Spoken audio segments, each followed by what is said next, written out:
Good afternoon, honorable members, or good afternoon, my great friends, the entire people of the Zamfara states. Afternoon to you all.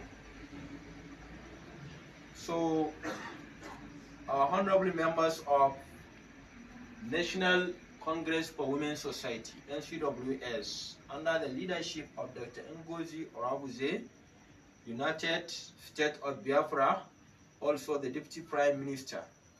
I am delighted to describe the pressing issue of insecurity in this dear state, that is Zamfara State.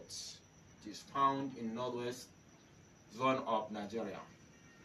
As a concerned student, I am passionate about understanding the complexities of this challenge and exploring potential solutions. Today, I do like to share my thoughts on the root causes, impact, and possible ways to address insecurity in Zamfara State, with the hope of contributing to a more peaceful and secure future for its communities before it's too late. Let us see the insecurity before it came late, or before it's too late, or before it consumed time for delay. So the Zamfara communities distrust the government due to several reasons. Let us see the several reasons of Zamfara State. Number one, lack of effective action. Despite knowing the whereabouts, the government has not taken decisive action to address insecurity, leading to widespread frustration. Number two, passive neglect. The federal government of Nigeria is accused of neglecting Zamfara states, prioritizing other states' security issue over theirs. Number third, inadequate security measures.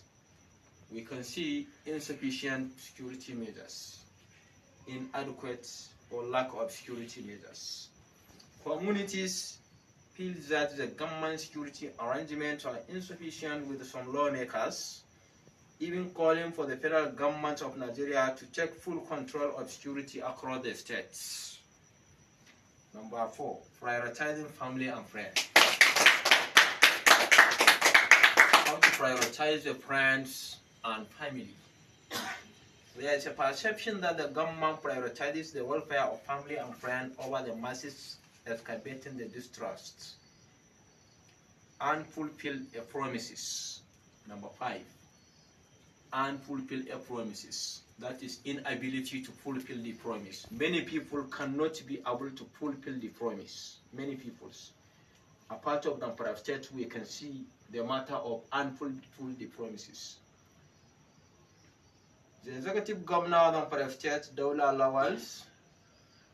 Lawal's inability to deliver on his promise to end insecurity has contributed to the distrusts, with some questioning his commitment to addressing the issue. See the unfulfilled promises. Number six, inaction despite intelligence. The governor claims that he has intelligence on bandit movement, but is not acting on it, has raised suspicions about his administration willingness to tackle insecurity. These factors have cumulatively eroded trust between Zamfara communities and the governments.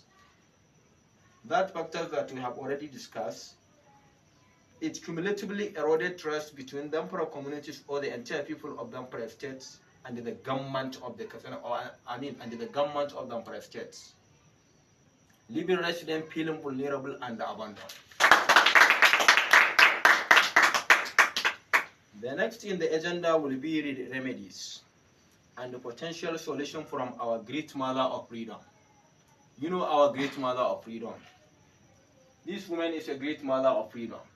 Dr. Orabueze, mother of freedom, Deputy Prime Minister. Our matters or solution, it came from our great mother of freedom, Dr. Orabueze, Deputy Prime Minister of United States of Biafra, and the founder of National Congress for Women's Societies.